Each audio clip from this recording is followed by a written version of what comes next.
என்னடா இது மிளகாலாம் இங்கே சிந்தி கிடக்கு அப்படியே பரவாயில்லையே, மிளகா நல்லா தான் இருக்குது. காய போட்டு அரைச்சா கூட பரவாயில்ல போலயே. எதுக்கு பத்திரகாளி இதெல்லாம் அப்படியே போட்டு வச்சிருக்கா? சரி, பத்திரகாளிகிட்ட கேட்டுட்டு மிளகாவை வெளியே காய போடுவோம். பரவாயில்ல, குழம்பு நல்லா டேஸ்டாக தான் இருக்கு. பத்திரகாளி, வாமா, வர காப்பி வைக்கிறேன், உட்காரு. அதெல்லாம் ஒன்றும் வேணாமா. அங்கேயே ரூமில் அப்படியே வரமிளகையெல்லாம் போட்டு வச்சிருக்க. 3ஆம் வாரம் வாங்கினது, இன்னும் அதை காய வைக்கலான்னு பார்த்து இன்னும் காய வைக்க முடியல. சரிம்மா, அப்ப நான் அதை எடுத்து காய வச்சிடவா? இருமா, நானும் வர, 2 பேர் சேர்ந்தே காய வச்சிடும், அவ்வளோதான் வேலை முடிஞ்சுது. சரி, அப்ப வாமா. நம்ம வீட்டுல எல்லாம் வரமிளகாலாம் வாங்கினா இப்படி 3 வாரம் 4 வாரம்லாம் வச்சுக்கிட்டு இருக்க மாட்டேன். வாங்கினோடனே வெயில காய வச்சு அரைச்சு போடுவேன். ஏமா, வாங்கினோடனே அரைக்கலாம்னு அதுக்கு நேரம் இருக்கணும்ல. வீட்டுல இங்க வேலை முடிச்சுட்டு அங்க தோட்டத்துக்கு போய் அவருக்கு அங்க வேலை செஞ்சு கொடுத்துட்டு மறுபடியும் வீட்டுக்கு வந்து சமைச்சு இவங்க எல்லாத்துக்கும் சாப்பாடு கொடுத்து மறுபடியும் எல்லா வேலையும் இழுத்து போட்டு பார்த்து வைக்கிறதுக்குள்ள போதும்போது நான் இது, அதனாலதான் இதை வாங்கினதே மறந்து போயிட்டேன். இல்லம்மா, வாங்கினோடனே அரைச்சா ஒரே கையோட வேலை முடியும். அதை விட்டுட்டு வச்சுக்கிட்டு இருந்தா காட்டம் போயிடும்ல, அதுக்கு தான் சொன்னேன். இல்லம்மா, வீட்டுல இருக்கிறதுக்கு நேரம் வந்து அரைச்சு போடுவேன். எங்க நேரம் இல்லல்ல. இப்ப மகா வயசுக்கு வரவும் தான் எனக்கு வீட்டுல அப்படியே கொஞ்சம் நேரமாவது இருக்கிறேன். இல்லைன்னா இருக்கிறதுக்கே நேரம் இருக்காது. அம்மா, என்ன இருந்தாலும் அண்ணன் இங்க வரும்னு நான் நினைச்சு கூட பார்க்கல, தெரியுமா? நானும் தாமா நினைச்சு கூட பார்க்கல. நம்மளையெல்லாம் இப்படி எல்லா ஊர் சனம் முன்னாடி அசிங்கப்படுத்திடுவான்னு நினைச்சேன். ஆனா எப்படியோ வந்துட்டான் பாரு. அது மட்டும் இல்லம்மா, அண்ணியோட குடும்பமா வந்திருந்தா எம்பிட்டு நல்லா இருந்திருக்கும். ஆமா, உன் அன்னிக்காரி தானே. அவ அப்படியே வந்து அப்படியே சீர்முறை செஞ்சுட்டு தான் வேலையை பாப்பா. அவங்க ஆத்தாக்காரி வீட்டுக்குன்னா ஓடிடுவா 2 மாசத்துக்கு முன்னாடியே. அதுவே நம்ம குடும்பத்துக்கு செய்யறதுனாதான் மூக்கால அழுவா. அதுவும் அவன் செய்யறானா செய்யலையா, என்ன பண்றான் ஏது பண்றான்னு அவ அந்த தூங்க கூட மாட்டா. நீங்க என்ன இப்படி இலக்காரமா பேசிக்கிட்டு இருப்பீங்க? உங்களுக்கு சீர்முறை செஞ்சு அப்படியே பூஜை பண்ணணும். எதுக்குமா இப்ப அதெல்லாம்? ஆனா அண்ணே வந்தப்ப எனக்கு அம்பிட்டு சந்தோஷமா இருந்துச்சு. அண்ணே வந்தது மட்டுமா சந்தோஷமா இருக்கும்? அதான் கை நிறைய காசு கொடுத்துருக்கானே, இதுக்கப்புறம் சந்தோஷம் வராமையா இருக்கும்? அவன் கொடுக்காம இந்நேரத்துக்கு அவன் தான் முன்னாடி நின்று எல்லாத்தையும் பார்க்கணும் வைக்கணும். ஆனா அவங்க 2 பேரும் எனக்கு என்ன வந்துச்சுன்ட்டு இருக்காங்க.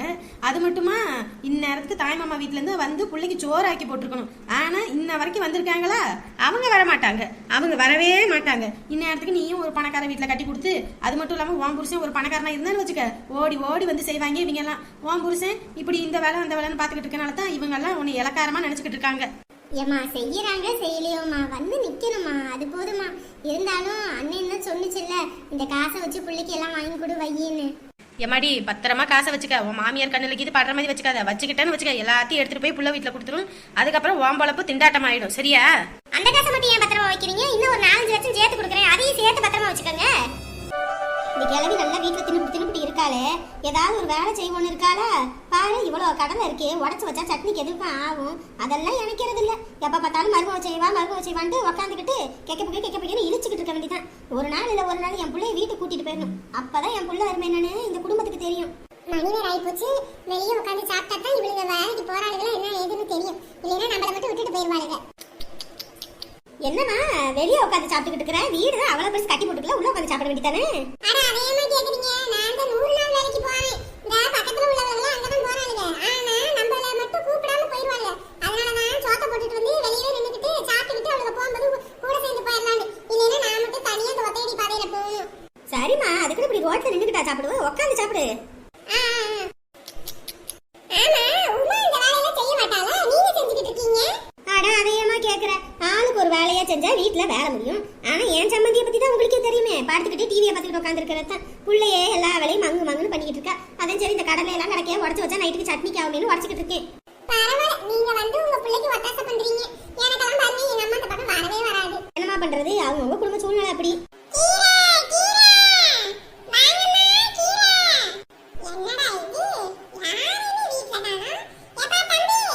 என்னங்க பாட்டி?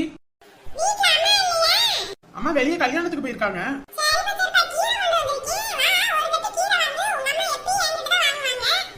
இல்லைங்க பாட்டி, எங்க அம்மா கீரையில எதுவும் வாங்காத அப்படின்னு சொல்லிட்டாங்க.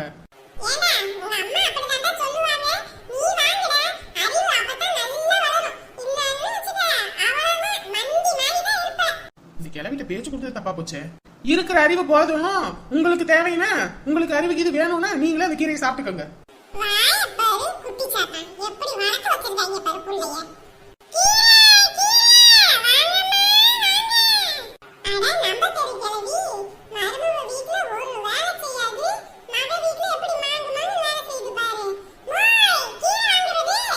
அடடே, வாவல்லி, கீரை விக்க வந்துட்டியா?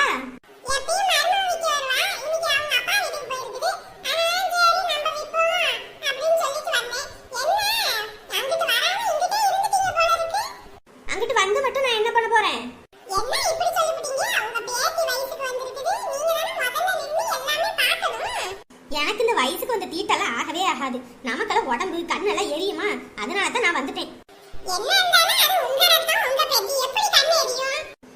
எங்க ஊர் ஆலங்குடி ஜோசியக்காரு சொல்லியிருக்காரு, இந்த மாதிரி தீட்டு இருக்கிற இடத்துல எல்லாம் போயிடாதம்மா, கண்ணு உனக்கு எரிய ஆரம்பிச்சிடும், உடம்புக்கு ஆகாதுனாரு. அதனால தான் நமக்கு எதுக்குப்பா அந்த தேவையில்லாத வேலைன்ட்டு நான் மக வீட்டுக்கு கிளம்பி வந்துட்டேன்.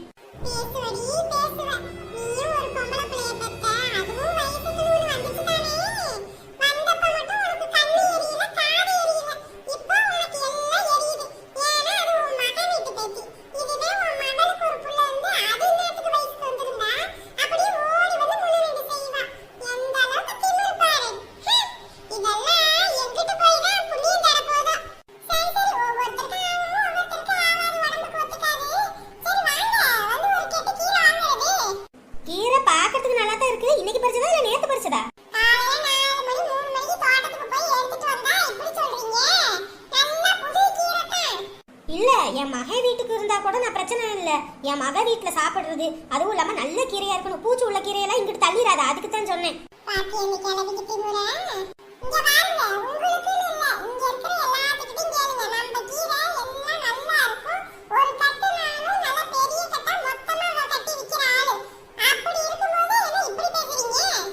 சரி சரி, கட்டு எவ்வளோ? ஒண்ணு 10 ரூபாயா? எங்க ஒரு கட்டு எடுத்து பாப்போம். கட்டு நல்லா தான் இருக்கு, கீரை நல்லா தான் இருக்கு. சரி இருமா, மகளை கூப்பிடுறேன், கீரை வேணுமா என்னன்னு கேக்குறேன்.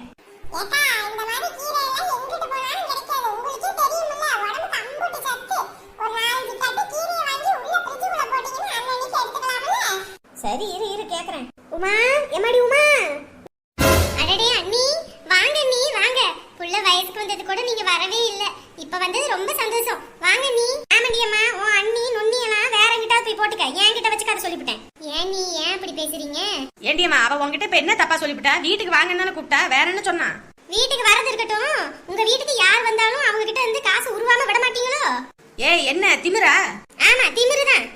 என்னடா இது ஒரே சத்தமா கிடக்குன்னு பார்த்தா சண்டை போட்டுக்கிட்டு இருக்காங்க. அண்ணி, 4 பேரை பார்க்க ரொம்ப அசிங்கமா இருக்கு நீ. வாங்க நீ, எதா இருந்தாலும் வீட்டுக்குள்ள போய் பேசிக்கலாம். ஓ, உங்களுக்கு வெக்கம்லாம் இருக்குதா? எதுக்கு இந்த புள்ள இங்க வந்து கத்திக்கிட்டு இருக்கு? விசேஷ வீட்டுல ஏன் இப்படி ஒரு சத்தம்னு தெரியலையே. ஏண்டி இப்ப என்னடி பிரச்சனை? எதுக்கு நீங்க வந்து ஆடிக்கிட்டு இருக்க? நீ இந்தாருங்க, நான் உங்ககிட்ட பேசல, நீங்க கொஞ்ச நேரம் அமைதியா இருங்க சொல்லிட்டேன். ஏண்டி என் புள்ள வீட்டு வாசல்ல நின்று நீ வாழ் கத்துனீனா நான் அமைதியா இருப்பேனா? கொஞ்ச நேரம் அமைதியா இருமா. ஏங்க நீ இந்த அண்ணி நொண்ணியெல்லாம் வேற கிட்ட போய் வச்சுக்க. என் புருஷன் கிட்ட எனக்கு தெரியாம 20,000 ரூபாய் வாங்கினியாமே, இந்த மாதிரியெல்லாம் நடக்குள்ள தானே. நான் வேண்டாம் வேண்டானே. ஏண்டி நீ என்னடி நினைச்சுக்கிட்டு இருக்கிற? அவன் கூட பிறந்த தங்கச்சி புள்ள வயசுக்கு வந்திருக்குது, தாய் மாமன்ற முறையில அவன் கொடுத்துட்டு போயிருக்கான். அதுக்கு என்னமோ வாழ் கத்திக்கிட்டு இருக்க? அவன் என்ன உன் பணத்தையும் எடுத்து கொடுத்தான், அவன் சம்பாதிச்ச பணத்தை எடுத்து கொடுத்தான். சொல்லுவீங்க அப்படியே. அவர் சம்பாதிச்சு கிழிச்சாரு. எங்க அப்பா காசு செலவு பண்ணி இவருக்கு கவர்மெண்ட் உத்தியோகம் வாங்கி கொடுக்கலனா இந்நேரத்துக்கு ரோட்ல சிங்கி தான் அடிக்கணும். இப்படி எத்தனை நாள் தான் இவரை ஏமாத்தி காசு வாங்கியிருக்கீங்கன்னு எனக்கு இன்ன வரைக்கும் தெரியல. இப்பதானே தெரியுது.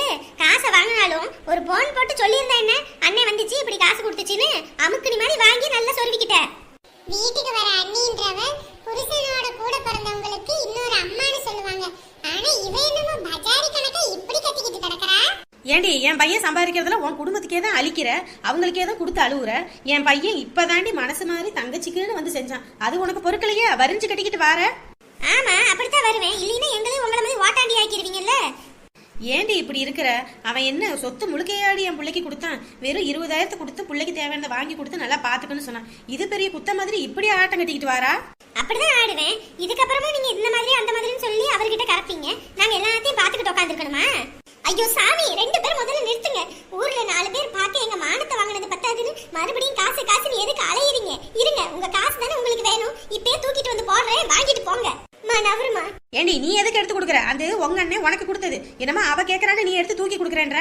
ஏமா, என் புருஷன் 10 காசுக்கு பிரயோஜனம் இல்லைனாலும் என்னை நல்லபடியா தான் வச்சிருக்காரு. இப்படி ஒருத்தட்ட வாங்கி இப்படி ஊர் முழுக்க என்னை அசிங்கப்பட்டு நீ நிம்மதி இல்லாம இருக்கிறதுக்கு நாங்க இப்படியே இருந்துட்டு போயிடுறோம். ஆத்தாள் மகளும் நடிப்புல மிஞ்சிருவாங்க எம்ஜிஆரையே. ஏண்டி பையனை பெத்து வச்சிருக்கேன்னு ஓவர் ஆட்டத்திலையும் தெனாவட்டிலையும் தானே இருக்கிற. ஒரு பொம்பளை பிள்ளைய பெத்திருந்தா ஒரு பொம்பளை பிள்ளையோட கஷ்டம் என்னன்னு தெரிஞ்சிருக்கும்.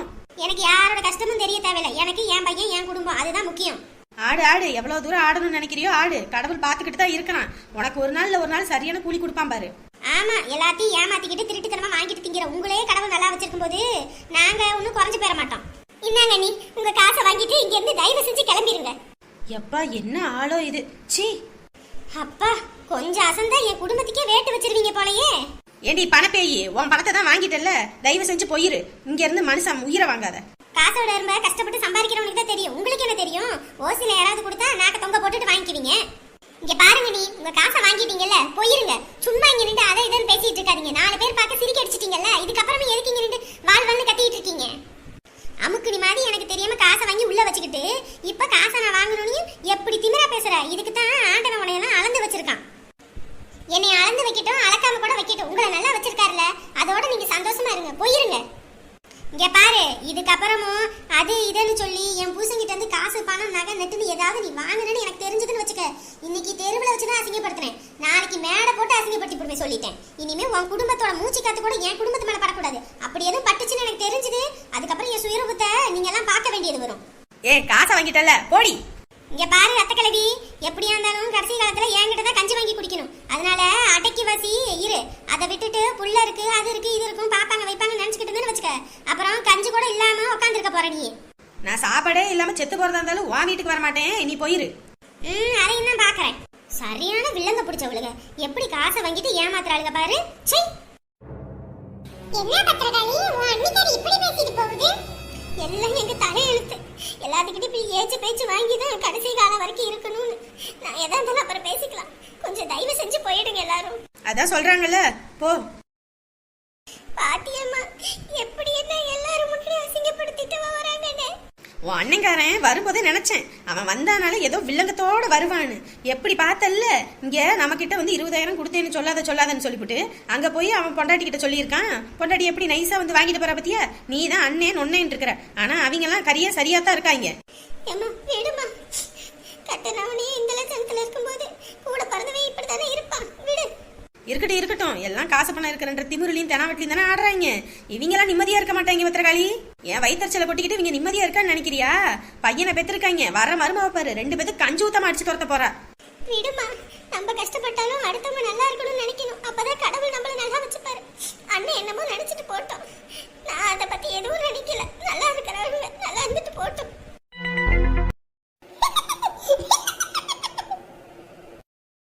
கஷ்டப்பட்டு மருமவ கறி வேலை செஞ்சுக்கிட்டு இருக்கா, எப்படி சிரிச்சுக்கிட்டு இருக்குன்னு பாரு. கேன்னு இரு கிளவி இரு, இப்படியே நீ பண்ணிக்கிட்டு ஒரு நாள் உனக்கு பாயசத்தை போட்டுறேன். உமா, எமாடி உமா, உமா. இந்த கிளவி எதுக்கு உமா உமான்னு வெளிய நின்று ஏல போட்டுக்கிட்டு இருக்கு? வீட்ல இருந்து வாசல் ஒரு எட்டு தானே, உள்ள வர வேண்டியதானே. உமா, எமாடி. ஏ உமா, மனுஷன ஒரு வேலை செய்ய கூடாது. என்னங்க எங்கம்மா கூப்பிடுதா? எங்கம்மா எதுக்கு கூப்பிடுதா? அது வெளியே தானே உட்கார்ந்து இருந்துச்சு. சரி, என்னன்னு போய் பாப்போம். உமா, இங்க வாமா வேகமா. என்னங்க ஒரு வேலை செய்ய விட மாட்டீங்களா? சும்மா நொய்யு கூப்பிட்டுக்கிட்டே இருக்கீங்க.